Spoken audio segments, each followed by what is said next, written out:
안녕하세요. 저는 이번에 졸업전시에 참여하게 된 20학번 김현주입니다. UX와 메타 같은 경우에 졸업전시 주제 중 본인이 고민했던 것들이 있을까요? UX는 일단 취업에 도움이 더 되는 것을 할지 아니면 저희가 재밌게 할 수 있는 것을 할지 굉장히 고민을 많이 했었는데요. 처음에 생각했던 거는 어린이들을 위한 주식 투자 어플이었어요. 근데 교수님들이 이제 저희한테 주식 많이 해본 적 있냐 이런 질문들을 하셨는데 생각해보니까 저희가 그렇게 자신 있지 않아서 결국에 좀 더 재밌게 할 수 있는 것으로 선정을 하게 되었고요. 대학생 때는 아무래도 조금 더 재밌고 특이한 것들, 대학생이어서 할 수 있는 것들을 고민하다가 결국에 K-POP 서비스를 선정하게 되었습니다. 메타 같은 경우에는 저희 메타도 되게 고민을 많이 했었는데 다혜언니랑 같이 재미있게 하려고 그때 한창 중앙일보 선정에 건국대학교가 7위가 되었었어요. 그래서 건국대학교가 6위를 할 수 있는 방법 혹은 일과모를 어떻게 하면 더 잘 활용할 수 있을지 이런 다양한 학교를 위한 프로젝트를 고민을 했던 것 같아요. 네, 그렇습니다. 주제 선정 당시 이야기를 좀 더 들려주세요. 일단 UX에선 처음에 K-POP 관광 서비스를 기획을 하려고 했는데요. 왜냐면 그때 한창 코로나가 풀려서 해외에서 팬들이 많이 찾아오고 있는 중이었고 방탄소년단이 군대 입대하기 전에 이제 콘서트를 마지막으로 진행하면서 그게 되게 핫했었거든요. 근데 조금 더 글로벌한 서비스를 기획해보자 하면서 결국에는 해외 팬들이 해외에서도 사용할 수 있는 서비스를 영어로 이렇게 만들게 되었습니다. 메타 같은 경우에는 교수님이 저희에게 좀 더 철학적인 질문을 하셨어요. 학교를 위한 무언가가 아니라 저랑 다혜 언니, 그러니까 팀원들에게 저희가 생각하는 저희가 할 수 있는 것을 생각을 해봐라 라고 이야기를 하셨는데 그 과정 중에 저희가 아무래도 대학생에서 성인으로 이제 그 과정이니까 대학생에서 성인 UX의 경우 팀원이랑 되게 돈독해. 제가 예지 언니랑 같이 원래는 영상영화과로 입학을 했었다가 전과를 하게 되면서 2학년인데도 1학년 산업디자인학과 수업을 듣고 2학년 때는 또 2, 3학년 수업을 같이 들으면서 계속해서 팀플을 같이 해왔었고요. 그러다 보니까 둘 다 같은 UX 디자이너의 꿈을 꾸게 되었고 UX와 메타의 경우 교수님이 바라는 방향성과 내가 원하는 방향성이 다를 때 어떤 식으로 해결하시나요? 일단 UX 같은 경우에는 처음에는 교수님이 되게 다양한 것들을 열어놓고 생각해보라고 조언을 해주셨고 교수님이 이것저것 다른 서비스들을 추천을 해주시면서 이야기를 해주셨었는데요. 저희가 처음에는 그런 교수님들이 던져주시는 것들에 혼란스러웠었는데 결국엔 저희가 생각하고 있는 상이 뚜렷하다 보니까 저희가 하고 싶은 것을 하고 싶다고 강력하게 말씀해 드렸더니 그거에 맞는 또 조언을 해주시더라고요.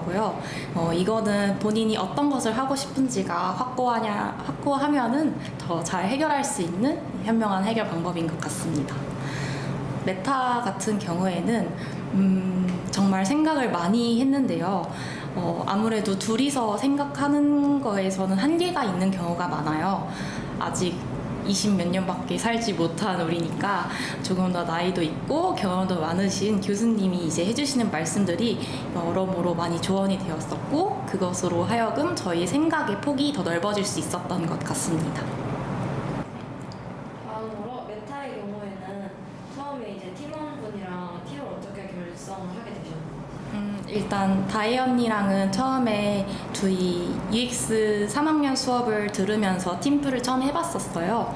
근데 그때 당시에 너무 즐겁게 이제 수업을 진행했던 경험이 있었고 또 저는 굉장히 생각이 많은 사람이고 걱정도 많은 사람이고 무언가 팀플을 진행할 때 항상 왜? 라는 질문을 많이 던지는 편인데요. 그때마다 다혜 언니가 되게 유쾌하고 긍정적으로 잘 풀어주는 것을 보면서 주제가 어른 해방당이라고 하셨잖아요. 현주님은 사실 이 프로젝트를 진행하기 전에 어른이라는 것은 계속 성장해야만 하는 무언가라는 생각이 좀 컸던 것 같아요. 어른이라고 하면 뭔가 되게 멋있어 보이고 멋있어야 할 것 같다고 처음엔 생각했던 것 같습니다. 그럼 어른 해방 프로젝트를 진행하면서 느낀 점이 있으신가요? 일단 정말 다양한 어른들을 만났어요. 다양한 어른들과 인터뷰도 진행하고 설문조사도 진행하고 심지어 저희가 다양한 시위에 참여해가지고 그분들을 직접 인터뷰를 해보기도 했었거든요. 세상엔 정말 다양한 어른이 있고 사람들은 다들 자기가 무언가 하고 싶은 것을 쫓으면서 사는구나, 정답이 없어도 되는구나 라는 것을 많이 느꼈던 것 같습니다. 어떤 어른으로 살아가고 싶으세요? 저는 이거는 메타 프로젝트를 진행하면서 정말 제 생각이 많이 바뀌게 된 것 같은데요. 저는 이전에는 뭔가 성공해야 한다는 강박, 걱정이 굉장히 많은 사람이었어요. 근데 이번 프로젝트를 진행하고 나서 꼭 정답이 있지 않아도 되는구나, 뭐든지 하고 싶은 게 있으면 되는구나 라는 생각을 하게 되었고, 저는 앞으로 계속 100년을 살면서도 계속 하고 싶은 게 있는, 무언가 열정이 있는 그런 어른이 되고 싶습니다. 마지막으로 소감 한마디 부탁드려요. 사실 졸업 전시 진행하기 전에는 너무 두려웠어요. 휴학을 한 번도 한 적도 없고, 이렇게 졸업하는 게 맞나? 내가 졸업을 할 수 있는 자격이 있나? 라는 고민이 많았는데 생각보다 너무 즐거운 시간이었고, 돌아보니까 다 제가 성장할 수 있는 과정이었던 것 같습니다. 네, 여기까지. 고맙습니다. 고맙습니다. 네, 자기소개해 주실게요. 저는 이번 졸업 전시 디자인 다이얼로그에서 퓨처랩의 소마 프로젝트, 그리고 스페이스랩에서 몰딩 퍼니처를 진행한 제품 디자이너를 지망하고 있는 박성재입니다. 인상 깊었다거나 프로젝트에 도움을 준 대화 속 생각의 주고받기의 사례를 알려주실 수 있나요? 사실 교수님을 비롯해서 주변의 친구들까지 정말 많은 분들이 여러 도움을 주셨는데, 그 중에서 제일 기억에 남는 사례를 하나 꼽아보자면, 여름에 제가 예전에 인턴 활동을 했었던 그래서 2년 있었던 조경 디자이너님과 또 최종규 디자이너님을 찾아뵙고 대화를 나눈 적이 있어요. 근데 당시에 고민되는 것들, 예를 들면 이제 스토리텔링이나 디자인을 디벨롭하는 방법 등에 대해서 조언을 청했었는데, 두 분께서 많이 바쁘신 와중에도 몇 시간에 걸쳐서 정성스럽게 답변을 해주셨던 경험이 있어요. 그래서 그 중에서도 좀 기억에 남는 대화는 디벨롭 방법에 대한 이야기였는데, 우선은 생각만 하는 것보다는 행동을 해보자는 조언을 주셔서 그게 그 다음 단계에서부터는 좀 많이 큰 도움이 됐던 것 같아요. 생각나는 일화 하나만 얘기해 주실 수 있나요? 예를 들어 오해가 팀원에 대한 것인지 아니면 프로젝트 방향이나 결과에 대한 것인지에 대해서. 일단은 제 팀원 우수랑은 프로젝트를 진행하는 내내 서로를 배려해서 그런지 서로 간에 오해할 일은 전혀 없었어요.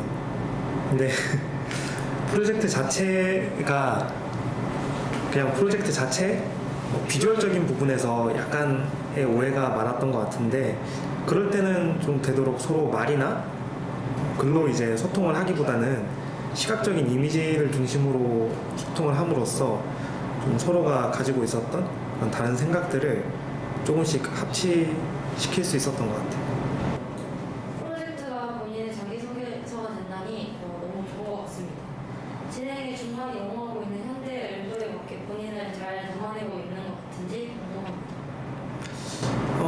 사실 이번 졸업 전시를 통해 제가 제일 해보고 싶었던 건 그냥 오로지 저 자신을 담아내고 싶었던 건데, 이게 제가 대학교에서 하는 마지막 프로젝트인 만큼 뭔가 대학생활 중에 예전에는 망설였거나 좀 시도해보지 못한 것들을 졸업 전시를 통해서 과감하게 담아내고 싶었어요.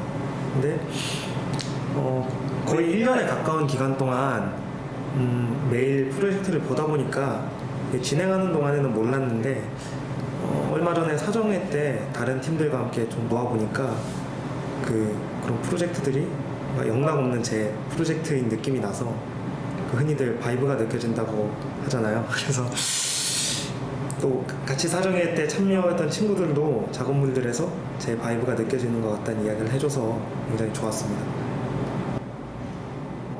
프로젝트를 준비하는 기간 동안 내가 하는 디자인이 무엇인지에 대한 고민도 같이 정리를 해나가고 계시군요. 답을 찾아가는 과정에서 자연스럽게 내 프로젝트에도 정리된 생각들이 고스란히 녹아들어 올 것 같은데, 어떤 프로젝트의 영향을 많이 받았나요? 또 있다면 어떤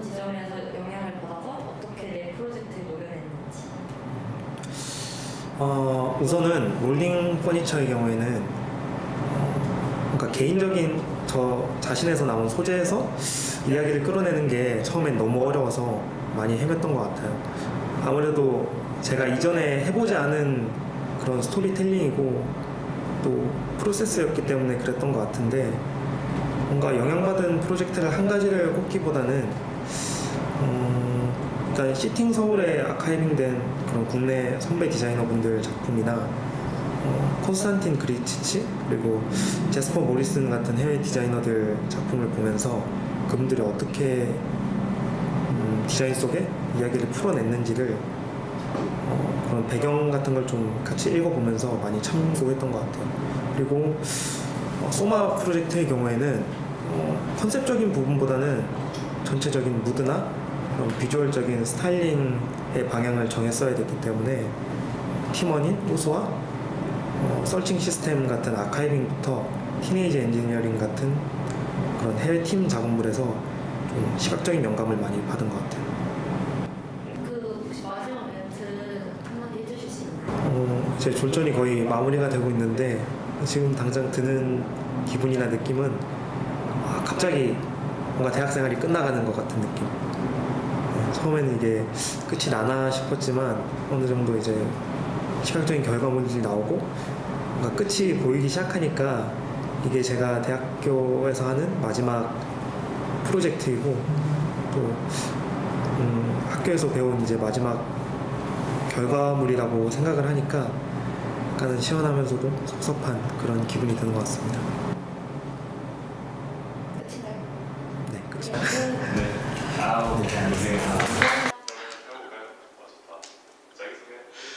자기소개. 16학번 안영준이라고 합니다. 네. 취준분들에게 다들 정성을 쏟으셨을 것 같은데 선택하는 데 있어서 영감을 줬던 한마디나 상황이 있으면 말씀. 공간의 경우에서는 로파이에 대한 것과 열화에 대한 어떤 관념적인 영감은 꾸준히 품어왔던 것 같아요. 어떻게 보면 사실 휴학을 오래 하면서 음악을 했었을 때도 기존에 소비되는 이런 음악 혹은 상업적인 행위들 이런 부분들에서 너무 사람들이 과하게 자극적이고 필요 이상으로 정제되어 있는 어떤 것들을 소비하고 있지 않나라고 느끼는 순간들이 꽤 많았던 것 같거든요. 그렇게 너무 많은 것들을 우겨 넣으면서 막 칼로 벨 것처럼 정교한 정제 과정을 거친 것들을 소비를 하는 모습들이 제 눈에 보였던 거죠. 그러면서 이제 저는 개인적으로 가장 특별하고 좀 독보적인 이야기들은 개개인만의 서사에서 찾을 수 있다고 생각해요. 상업적인 디자인 문제를 떠나서 말이죠. 그 과정에서 포장이 벗겨져 나가고 서로 흠집들이 늘어나는 것, 개인의 가장 이제 라한 이면 속에서 이런 날 것들의 이야기들로 대변되는 각자의 서사에 녹이 입혀져가는 그런 과정 자체에 매력을 느꼈던 것 같습니다. 저는 많은 신발들을 좋아해왔고 세상에는 신발을 좋아하는 사람들이 되게 다양하게 포진이 돼 있죠. 그 중에 신발은 아무리 비싸게 사더라도 저 같은 경우에는 신발은 무조건 신어야 된다라고 생각하는 사람 중에 한 명이에요. 물론 신발은 새 상품, 미착용일 때 가장 이 금전적인 가치가 높게 평가된다는 걸 알고 있긴 하지만 개인적으로 손이 제일 많이 가는 신발도 그렇고 그런 종류의 신발들은 또 다른 이야기라고 생각을 하거든요. 신발은 사람들이 직접 신고 다니면서 지면과 1차적으로 접촉하는 매개체인 만큼 그 사람의 흔적이 고스란히 묻어나는 우리의 대표적인 껍질 중에 하나라고 생각을 해요. 때문에 신고 다니는 이런 신발에 어떤 흔적이 남겨져 있고 그걸 또 어떻게 이 사람이 관리를 했는지가 이 사람의 성향이 되게 투영되기 쉬운 부분이라고 여기기도 하는데요.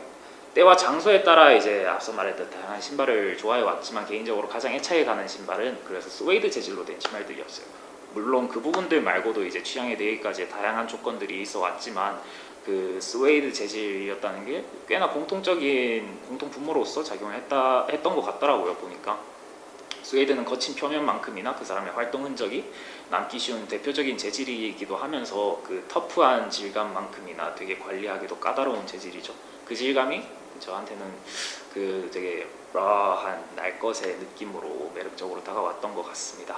메타의 경우에는 새롭게 대두되고 있는 창작 도구로서의 오픈 AI 서비스들이 많죠. 그런 서비스 기반 툴들 사이에서 이런 저희가 하는 실험적인 시도를 해보기에 최적의 시기라고 생각을 했어요. 저희 졸전이 이런 가지고 놀 수 있는 표현 방법이 는다는 거는 창작을 하는 입장으로서는 언제나 재미있는 소재죠. 동시에 프로젝트를 디벨롭해 가던 중에 팀원인 예림 씨가 막 저희가 지금 나누고 있는 이런 인간 사람에 대한 얘기들이, 이런 존속 가능한 가치에 대한 얘기들이 어떻게 보면 되게 거시적인 관점에서 되게 별거 아니고 시답 짜는 거지 않냐라는 얘기를 하더라고요. 거기서부터 이제 종혁 씨가 이전에 들고 왔었던 과거의 러다이트 운동과 같았던 이런 일련의 맥락들과 자연스럽게 이어져 왔던 것 같아요. 어떻게 보면 관계 AI 불쾌한 골짜기라는 게 되게 이게 어떻게 어울리지 싶을 수가 있었는데, 과감하게 이 관계의 가치에 조금 더 초점을 맞추면서 저희가 평소 중요하게 여기던 이런 여러 가치의 위상들을 되게 시덥지 않고 알 수 없는 것으로 전락시켜버리는 이런 시도를 해보는 것으로 프로젝트가 진행이 되었습니다. 프로젝트를 진행하면서 시행착오에 대한 패스나 잘 풀리지 않았던 지점 혹시 말씀해 주세요. 개인적인 고질병이기도 한데, 이거가 이제 저는 항상 스스로가 납득되지 못하는 이야기나 프로세스를 다른 분한테 선뜻 자신 있게 얘기를 할 수가 없더라고요. 그 과정에서 분명히 스스로가 납득이 돼서 그 프로세스가 명확해질 때까지, 그래서 모든 행동이 마비가 되는 경향이 있어요. 아마 누가 이런 제 모습을 옆에서 봤으면 진짜 세상에서 제일 게을러 보였을 것 같기도 합니다. 오히려 스스로가 멋있다고 생각하지 않는데, 이게 스스로가 멋있다고 생각할 수가 없는데 이거를 다른 사람들한테 도저히 멋있고 힙한 거라고 설득을 못 하겠던 거죠. 그래서 오히려 그런 개인적인 이야기들에 조금 더 초점을 맞출 수 있게 됐던 것 같아요. 개인적으로 낭만이 가득해 보이고 멋져 보이는 것들은 생각보다 그 이면에 체계적인 로직이 있다고 여기기도 하는 거고요. 거기서 도저히 버릴 수 없는 저희들만의 가치가 튀어나오기도, 혹은 더 큰 개념으로 확장시켜 볼 수 있는 그런 가능성이 보일 수도 있다고 생각을 해요. 그래서 자연스럽게 그런 과정을 거치면서 마비되었던 그런 막힌 지점들이 해결이 됐던 것 같네요. 네. 이제 제가 해온 여러 가지 작업들 중에서 가장 공통적인 성격은 그 과정에서 제가 재미를 느낄 수 있는지에 대한 부분이 있어 왔어요. 좀 더 자세하게는 제 스스로 살아오면서 재미를 느끼고 중요하게 생각해온 가치들과 같은 맥락선상에 있는 프로젝트였던 거였죠. 그래서 지인들과 얘기를 하다 보면 꿈과 현실 속에서 둘 중에 무엇에 중점을 둬야 되는지 갈등을 하는 경우를 되게 심심치 않게 봐오곤 했어요. 일반적으로 그거에 대한 해답을 뭐 아니면 도의 접근으로 많이 하더라고요. 개인적인 목표와 취향을 포기하고 타인의 가치의 기준을 둔 작업을 하든지, 아니면 오로지 혼자만의 아집을 믿으면서 다른 사람이 아니라 하더라도 그거를 관찰할지, 이 두 가지 방법으로 되게 많이 접근을 하는 것처럼 보였어요. 저는 이게 단순히 흑백 논리식의 이제 접근보다는 그 범주의 문제라고 생각을 했거든요. 각 입장을 대변하는 이 극단적인 양쪽 지점 사이에는 하나의 범주가 존재하고 그 사이에서 균형을 잡아야 되는 문제라고 생각을 했어요. 그래서 그 관점에서 중요한 거는 이 범주에 스스로가 위치한 요 부분에 진심으로 스스로가 이입이 돼야 된다는 점이기도 했고요. 그러기 위해서는 스스로가 정한 위치를 스스로 자신에게 진심으로 설득할 수 있을 정도의 그런 로직을 찾아내고 탐색을 해야 된다는 의미이기도 했고요. 반대로 이런 것들이 저희가 멋있어 보이고 되게 저거가 되게 환상적인 것처럼 보이는 것들도 그 이면에는 그런 범주가 있고 그 사람이 나름 그 갈등을 했었던 양극단 사이에 그 포인트들이 있을 거란 말이죠.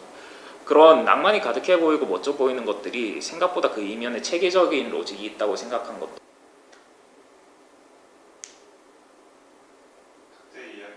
사실 1화는 정확하게 제가 생각이 나진 않는데, 중요한 거는 제재가 가해지면 안 된다는 거였어요. 제가 타투를 좋아하게 된 계기도, 혹은 신발을 좋아하게 된 계기도 그렇고, 이제 경험에 있어서는 찍먹의 논리가 저한테는 항상 적용을 해왔다고 생각을 하는데요.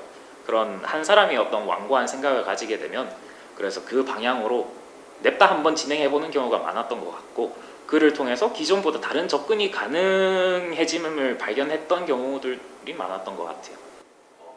이것만큼 꼭 전달되었으면 하는 이야기나 메시지 그런 특별한 녹, 보드샵, 로파이 등의 다양한 소재로 전개된 공간이지만 요는 개개인들의 녹을 찾을 수 있는 공간이 되길 바랍니다. 일반적으로 녹 쓸어버렸다는 것은 금속 질감의 결함으로써 치부되거나 낡아서 그 용도를 다할 수 없는 걸로 여겨지곤 하죠. 저는 그 녹이 사실상 그 소재를 더욱 소재답게 저희 개개인들을 더 특색 있게 만들어주는 일종의 이야기와 그 흔적들과 같다고 생각을 해요.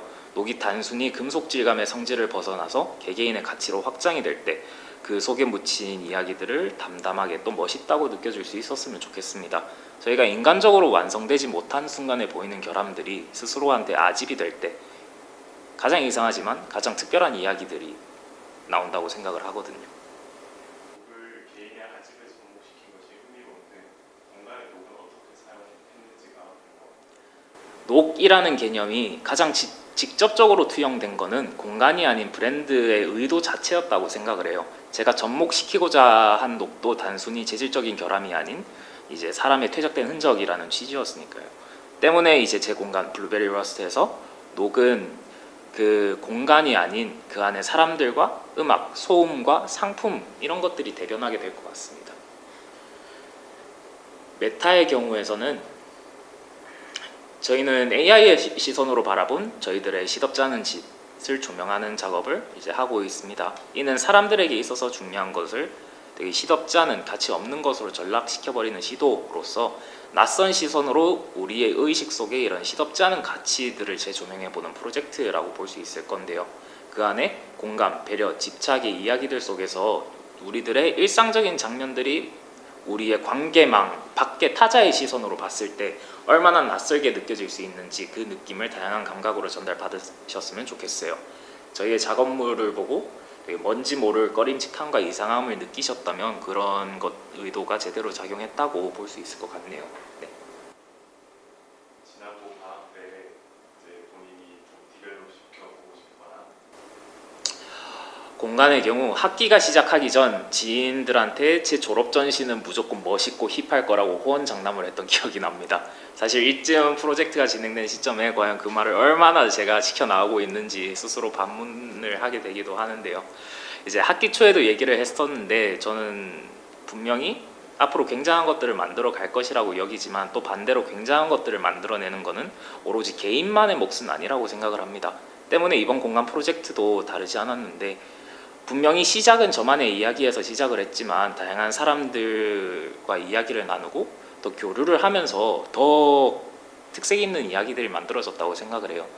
이 학기가 시작되기 전과 지금 그렇게 관여해 주신 모든 분들의 이야기들이 제 공간 속에서 제대로 존중받고 합쳐지면서 더 가치 있는 이야기가 될 수 있도록 하고 싶다면 그게 이제 지금 당장의 목표라고 할 수 있겠네요. 딴 건 몰라도 1학기가 끝난 지금 혹은 그 이후로도 이전처럼 스스로가 재밌도록 이제 다양한 표현 방법들을 활용하면서 프로젝트를 진행해 나가보고 싶습니다.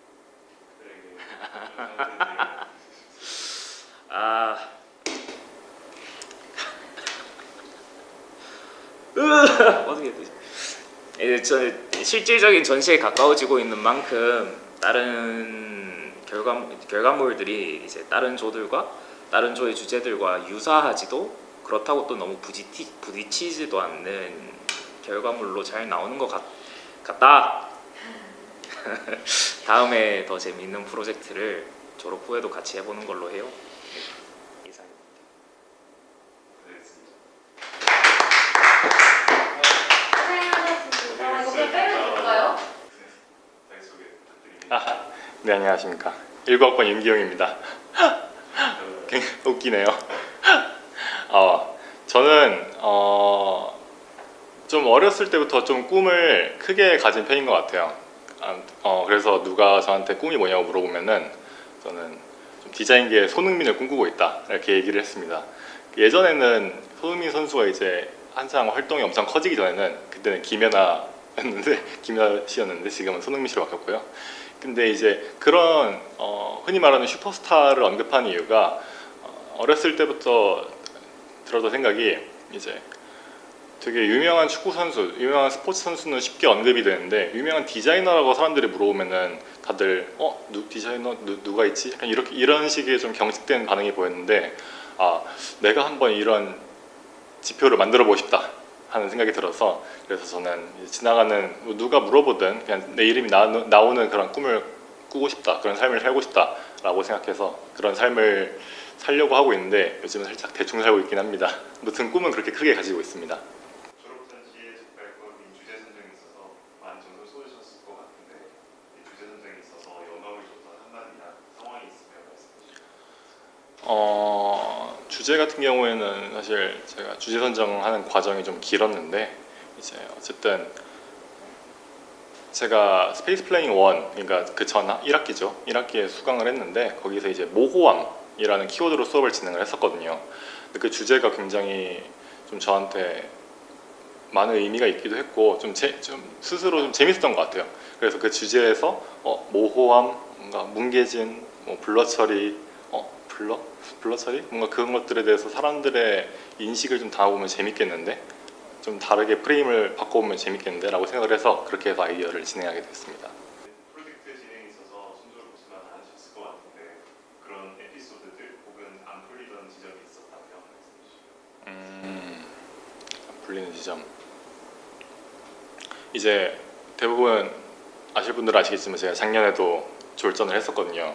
이제 5학년인데 작년에는 이제 제품이랑 UX를 진행을 졸전을 했었는데 제가 1학기 끝나고 나서 방학 때 이제 이희주 교수님, 그러니까 제품 교수님이랑 얘기를 좀 해봤는데 저랑 제품은 좀 많이 가고자 하는 길이 좀 다른 것 같다라고 생각을 해서 드랍을 했고 그리고 사실 그런 이유도 있었고 이제 저는 좀 공간이 졸전 그런 수업들이 좀 더 재밌더라고요. 아무래도 뭔가 제품을 비하하는 건 아니지만 제품은 약간 좀 더 핸드 퍼니처 느낌이라고 해야 될까요? 좀 더 내 손에 잡을 수 있는 그런 이 정도의 스케일이었다면은 공간은 그 공간이 배치되는 장소의 흐름이라든지 사용하는 사람들 혹은 뭐 사회적인 맥락 이런 식으로 굉장히 좀 더 고려할 게 다층적이다, 깊이가 있다라고 생각을 해서 그런 것들이 좀 재미있게 느껴졌던 것 같고 그리고 좀 더 어쨌든 어려움이라고 한다면은 근데 이제 제가 공간 수업을 애초에 거의 들어보지 못해가지고 근데 내가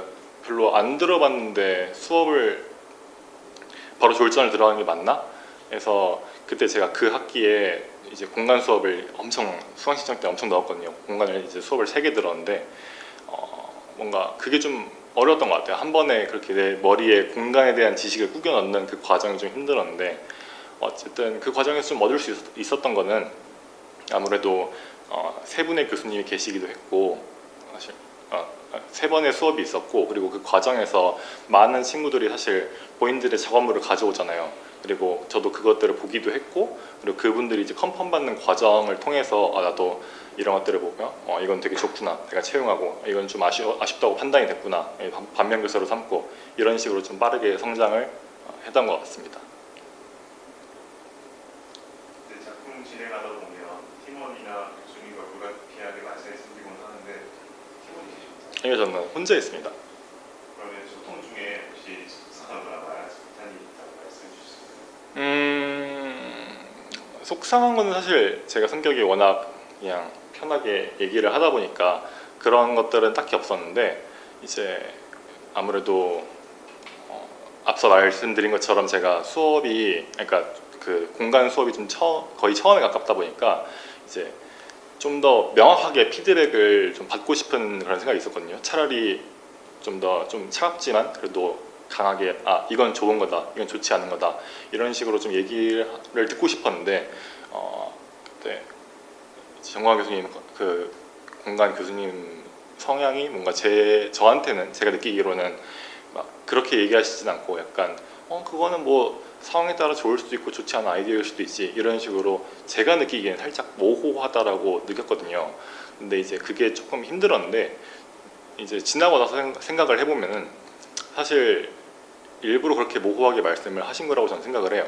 뭔가 그렇게 명쾌하다 명쾌하지 않다라고 판단을 해준다면은 사실 저는 제 졸전이 아니라 사실 교수님의 의견이 좀 들어간 졸전일 수도 있다고 생각을 하는데 그렇게 끊임없이 좀 그 과정을 통해서 스스로 고민을 해보는 시간이 좀 더 오히려 길었고, 근데 그 길었던 시간이 오히려 저를 좀 단단하게 만드는 과정이지 않았나라고 저는 생각을 했습니다. 나에게는 보이지만 이제 관람객들에게는 다 전달되기는 어려운데 이런 상황 속에서 이것만큼은 그래도 전달되었으면 하는 그런 본인 작품의 이야기나 메시지나 특별한 부분이 있다는 말씀을 주셨습니다. 네.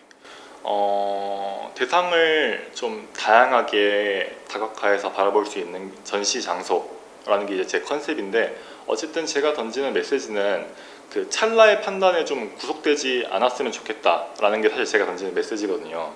내가 어떤 삶을 살든 누구를 바라보든 어떤 생각을 하던 간에 그 짧은 단 한순간의 판단으로 그냥 그 판단을 굳히지 말고 보다 일부러라도 시간을 두면서 다양한 각도로 바라보고, 그리고 시간을 두고 다르게도 바라보고 주변 사람들과 좀 얘기를 해보는 그런 찬찬히 좀 살펴보는 과정이 우리 삶에 좀 필요하지 않나라고 생각을 하거든요. 그래서 그게 좀 제가 가장 이번 작품을 통해 던지고자 하는 메시지가 아닌가라고 저는 얘기를 하고 싶습니다. 방학이 되면 이제 디벨롭 하겠다는 목표를 가지셨을 텐데 1학기 방학 때 네. 그때 목표 삼은 일이 있었다. 무엇이 있습니까? 목표 삼았던 일이라고 한다면 저는 조금 비주얼라이징에 좀 집중을 했던 것 같아요. 비주얼라이징이라고 한다면은, 그러니까 그걸 목표 삼았던 이유가 뭐냐면은 이제 제 어떤 작품, 뭐 졸업전시 이런 걸 떠나서라도 작품을 제가 볼 때 제 개인적인 취향으로 좀 비주얼라이징이 얼마나 되게 멋있게 되었느냐를 중요하게 판단하는 그 이유가 뭐냐면은 사실 딱 처음 봤을 때 멋있지 않다고 해야 할까요? 좀 임팩트가 없는, 좀 약간 좀 아무래도 좀 슴슴한 그런 작품을 한 경우에는 저는 약간 눈길이 좀 아무래도 덜 가더라고요. 그래서 저는 어떻게 하면은, 사실 그런 작품들도 당연히 다 그들 나름의 고민이 있었고 디자인 과정에서 좋은 백그라운드를 가지고 있는데, 그게 어찌 보면은 좀 비주얼이 슴슴하다는 이유만으로 좀 조명받기 어려울 수도 있는 상황이 있어서 좀 비주얼라이징을 좀 집중을 했던 것 같아요. 더 어떻게 하면은 좀 더 시선을 한눈에 사로잡을 수 있을까, 그래서 그런 것들에 대한 고민을 했고, 그래서 방학 때 좀 더 다양한 프로그램들이나 아니면 뭐 강의를 시청하기도 하고 많은 레퍼런스들을 보면서 좀 그렇게 좀 더 스스로 단련했던 것 같습니다. 마지막으로 졸전을 마치는 소감 한마디 부탁드립니다. 네. 졸전을 마치는 소감이라고 한다면은 저는 사실 살면서 좀 실패도 많이 겪긴 했거든요. 뭐 휴학 때 실패해서 재수도 하기도 했고, 그리고 재수했는데도 또 만족스럽지 않아서 또 편입하는 과정까지도 있었고, 또 아까 인터뷰 때 말했던 것처럼 이제 4학년 졸전 때 판단을 조금 스스로한테 맞지 않는 판단을 해서 다시 한번 1년 더 다니는 이런 여러 가지 어찌 보면은 실패라고 말해야 되나? 저는 실패라고 생각을 해서 실패의 그런 과정들이 있었는데, 그래도 결국은 어쨌든 남들과 비교하지 않고 그냥 자기 템포대로 가는 게 중요한 것 같아요. 뭐 되게 뻔한 말이긴 하지만 저는 그런 실패를 겪다 보니까 드는 생각이, 지금은 내가 좀 움츠려 있어도 나중에는 다 죽었다라고 생각을 하거든요. 그래서 나중에 뭐 실패한 그 과거에 너무 연연하지 말고, 어쨌든 오늘만이라도, 오늘 당장 지금 이 순간에라도 다 잡고 다시 일어나는 그런 하루하루 삶의 태도가 좀 중요하지 않나라고 저는 생각을 하고, 근데 왜 내 생각을 얘기하고 있지? 소감인데? 아무튼 파이팅입니다. 네, 고생하셨습니다. 감사합니다. 긴장돼요. 자기소개 이제 이번 전시에서 퓨처 디자인 스튜디오에서는 소마 프로젝트를 맡았고, 공간 디자인 스튜디오에서는 플렉스와 맡아서 진행하게 된 이우스 학생입니다. 주제 선정 당시에 팀원과 오타쿠스러운 이야기를 나눴던 성재 형도 그렇고 저도 그렇고 밀리터리에 관심 되게 많아서 이제 프라모델도 관심 많고, 그래서 만화나 막 전략 게임 설정 가지고 막 토론도 하고 엄청 실제로 게임도 했었고 회의하다가 끝난 그런 기억이 나는 것 같아요. 퓨처 모법 제작의 어려움은 어떻게 극복하셨나요? 아까 말씀드렸듯이 저희 둘 다 프라모델 좋아하다 보니까 일단 디자인하는 과정을 거치면서 점점 더 부품이 많아지고 진짜 제일 작은 부품은 3mm도 안 되는 그런 부품도 있었거든요. 그래서 특수 출력을 했어야 됐던 상황인데 이제 성재형 지인 통해서 이제 SLA 프린트 사용할 수 있는 곳을 찾아가지고 이제 기본 시중에 있는 업체에서 사용을 했으면 수백만 원도 우습게 나왔을 그런 상황이지만 되게 합리적인 가격으로 할 수 있었고, 그리고 이 부분에서 성재형이 엄청 노력 많이 하시고 신경 많이 써주셔가지고 아마 힘드셨을 텐데 결과물도 잘 내주시고 하면서 엄청 고맙다는 생각 많이 하고 있습니다. 퓨처 프로젝트를 진행할 때 많은 언어를 사용하는 것을 경계하셨다고 하는데 왜 그러셨나요? 아무래도 이제 디자이너들이라면 다 좀 정리를 하려고 하는 그런 게 있고 너무 구구절절 설명이 필요하지 않은 걸 하고 싶어 하는 게 있는데 저도 그런 것 같아요. 그래서 이제 그냥 저는 위트 있는 디자인 하는 거를 좀 좋아하기도 하고 그냥 이미지로서 설득되는 걸 항상 하고 싶은데 이번에는 좀 짧고 가벼운 생각이라기보단 1년을 진행할 수 있는, 어떻게 보면은 조금 더 길게 끌고 갈 수 있는 그런 주제로 작업을 하다 보니까 결국엔 구구절절 설명이 필요한 그런 디자인이 됐는데 그래도 만족스러운 결과가 나왔다고 생각합니다. 네. 공간 주제 선정 당시에 독특한 결과를 기대해 보겠다고 하셨는데 일단은 제일 크게 보이는 건 스케일적으로 다 확실히 다른 공간 디자인 스튜디오의 결과물과는 다른 점이 있는 것 같아요. 이제 공간 디자인 스튜디오의 결과물로 봤을 때 항상 거의 대부분 상업 공간이나 주거 공간 같이 어떤 사람이 들어가는 공간적인 스케일을 보는데 저희는 좀 사물이 들어갈 수 있는 가구를 결과물로 내게 되는 부분이 확실히 독특한 결말이라면 독특한 결말일 수 있을 것 같은데 이제 저희는 그래도 이제 공간 디자인 스튜디오의 작업물이라는 당위성을 좀 위해서 좀 가구 안에도 건축적인 즐거움을 부여하려는 등의 노력을 했었던 것 같습니다. 네. 공간 프로젝트 주제 선정 시 팀원 민성님을 설득하기 어려웠고 실패하셨다고 하셨는데 그 어떤 이게 초반에 주제 선정할 때 그냥 하나의 에피소드인데 제가 그 당시에 업사이클링 이런 업사이클링 붐처럼 그런 경향이 있었는데 그것에 발맞춰서 업사이클링 소품을 큐레이션해서 그걸 편집숍처럼 업사이클링 소품들이 있는 그런 상업 공간을 한번 제안해보자 이런 식으로 얘기를 했다가 그거 하려고 이제 프레젠테이션을 걔만을 위한 특별한 프레젠테이션을 준비했었는데 그냥 둘 다 아무래도 좀 손에 잡히는 얘기를 좀 하고 싶어서 공간은 좀 전시의 결과물로 내기에는 뭔가 이렇게 실물이 나오기는 어려우니까 아무래도 결국에는 가구를 하게 된 것 같습니다. 네.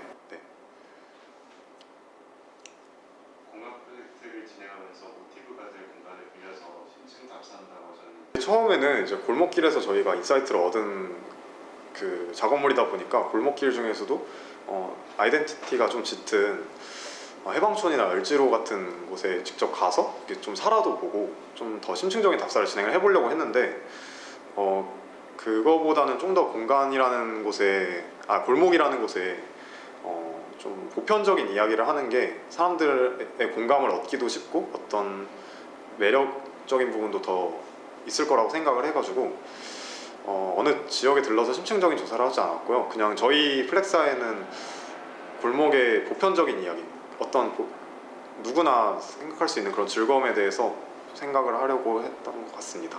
네. 마지막 소감 한마디 일단은 지금 제가 진행한 작업물들 자체가 일단 보편적인 지금 진행되는 디자인 씬에서는 아마 하기 힘들 작업이고 학생스러운 작업인 것 같아요. 그래서 앞으로도 아마 이런 작업은 하기 어려울 것 같은데 그런 지점에서 뭔가 이걸 열심히 하지 못해서 아쉽다 이런 거라기보다는 이런 걸 다시 못할 것 같아서 아쉽다 약간 이런 기분이고 오히려 재밌었습니다. 이게 4학년 마지막 마치는 경험으로 되게 좋았던 것 같아요. 네. 감사합니다. 시작할게요. 네. 자기소개 해주시면 좋겠습니다. 네. 안녕하세요. 저는 이번에 졸업 전시를 준비하게 된 17학번 이종혁이라고 합니다. 이제 1번 질문 답변해 주시면 돼요. 네. 평소에 해왔던 그리고 앞으로도 음악을 할 생각을 하고 있습니다. 그래서 올해 졸업 전시를 하기로 한 UX와 메타 디자인 모두 음악에 접목된 어떤 영감을 받으면서 진행을 하고 있습니다. UX의 경우 인디 아티스트들 간의 협업을 통한 음악 제작 프로젝트를 진행하고 있고, 메타 디자인은 AI의 시선에서 바라본 인간의 시답잖은 짓을 조명하는 영상음악 작업을 진행 중입니다. 후회되는 건 전혀 없어요. 두 프로젝트 모두 성공적으로 마무리를 했거든요. 다만 음악을 함에 있어서 이게 돈벌이가 수월하지 않을 수도 있어서 취업을 생각하지 않는 거는 쉽지 않을 것 같아요. 제 음악성에는 꽤 자신이 있는데 음악성이랑 수익은 사실 별개의 영역이니까요. 간혹 논리적 혹은 이성적으로 대화가 안 되는 부분이 있었습니다. 말하면 긴데 생략을 할게요. 한편으로 교수님도 저를 보면서 그렇게 느꼈을 수도 있을 것 같아요. 그래서 힘들었다기보다는 피곤하다는 표현이 맞는 것 같아요, 서로에게. 그래서 대립을 조율하는 별다른 방식은 없었고요. 그냥 의견을 수용시키려고 노력을 했고 제 딴에는 최선을 다했습니다. 메타 디자인의 경우 인간 고유의 가치라고 믿어왔던 것들이 얼마나 낯설게 보이는지를 느꼈으면 좋겠어요. 영상 내에서도 그거를 느끼게 하려고 여러 장치대로 보완을 했고요. UX 디자인의 경우 저희 서비스를 이용하면 음악적 협업이 보다 쉽고 효율적으로 이루어지겠구나 하고 생각했으면 좋겠습니다. 도피의 일종 같아요. 그래도 제 인생에는 큰 도움이 되는 즐거운 일탈이었다고 생각을 하기도 해요. 학점이 잘 나와서 보람도 크고 덕분에 학교도 적은 돈만 내고 다니고 좋은 사람도 너무 많이 만나고, 그래서 이번에 졸업하는 4학년 학우분들은 사실 대부분 인성이 너무 좋아요. 그래서 어딜 가든 잘 먹고 잘 지냈으면 좋겠어요, 진심으로. 어제 사정회를 진행을 했는데 올해 졸업하시는 분들이 대부분 모두 더할 나위 없이 훌륭했던 것 같아요. 제가 배울 점이 너무 많고 부족한 게 많구나 하고 다시 한번 느끼게 된 사정회였어요. 이제 곧 돌전이구나 하는 실감이 확실히 나요. 말이 길었는데 거두절미하고 다들 얼마 남지 않은 졸업 전시 파이팅 하길 바랍니다.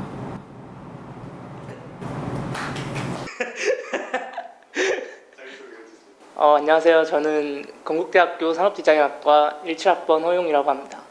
이번에 퓨처랩이랑 메타랩에서 디저트 문화에 대한 프로젝트를 진행하고 있습니다. 졸업 전시의 첫 발걸음인 주제 선정에 있어 많은 정성을 쏟으셨을 것 같아요. 이 주제를 선정하는 데 있어 퓨처랑 메타 둘 다 디저트에 관해서 졸전을 하고 있는데 평소에 관심이 워낙 많았어서 주제 선정에 별 어려움은 없었습니다.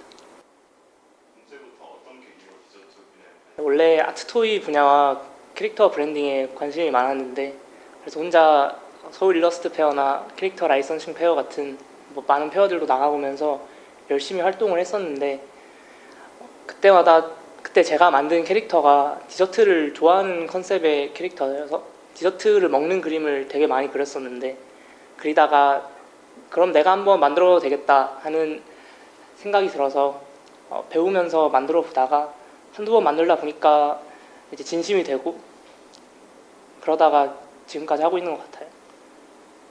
프로젝트 안에 많은 이야기가 나에게 보일 테지만 사실 모든 것이 관람객들에게 다 전달. 혼자서도 연남동, 선수동, 막 신사 이렇게 많이 유명한 장소에 디저트를 찾아다니러 갈 정도로 되게 자주 먹는데, 카페나 디저트 바에 가면은 남자가 혼자서 디저트를 먹으러 오는 경우는 극히 드물어서 가끔 되게 민망할 경우가 많습니다. 사실 그 누구도 신경을 안 쓸 텐데 이런 경우엔 되게 당황을 하곤 합니다. 또 제가 카페에서 지금 바리스타로서 일을 하고 있어서 손님들 성비를 누구보다 체감을 많이 하고 경험을 하고 있습니다. 그래서 디저트 문화 자체가 여성들이 더 많이 즐기는 문화라고 생각했습니다. 하지만 그 시대가 변하는 만큼 남성들도 디저트를 좀 더 재밌게 즐길 수 있게 하지 않을까, 할 수 있지 않을까 하는 생각에 프로젝트를 퓨처에서는 진행을 하고 있습니다. 그래서 퓨처에서 볼 부분은 작품 하나하나의 디테일보다도 좀 전체적인 무드입니다. 느와르한 분위기에서 마치 마피아가 시가를 하나 태우는 듯한 그런 분위기를 연상해 보시길 희망합니다. 그리고 메타에서는 조금 더 관습적인 디저트 문화에 대해 다루는데, 케이크를 꼭 먹어야 할 필요가 있을까 하는 의문에서 시작했습니다. 케이크를 주고받는 행위는 먹는 행위에 중점이 있다기보다는 좀 축하를 극대화하기 위한 장치로서의 역할이 강하다고 생각했습니다. 그 속에서 우리는 먹는 행위를 과감히 빼고 새로운 형태의 케이크를 제시하는 프로젝트를 진행을 했고요.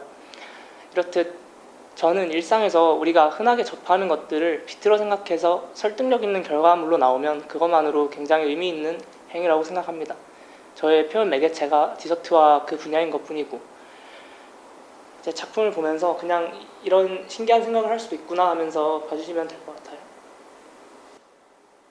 조절 마치면서 기억이 남는 에피소드나 마지막 소감. 제가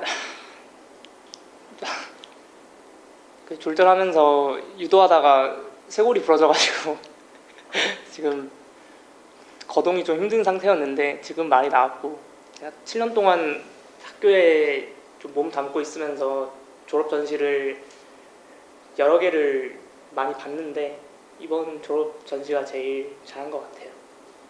그래서 모두 잘 끝마쳤으면 좋겠습니다. 감사합니다. 괜찮을 것 같아요. 다시는 한 번도 못할 것 같아요. 입이 너무 아파요.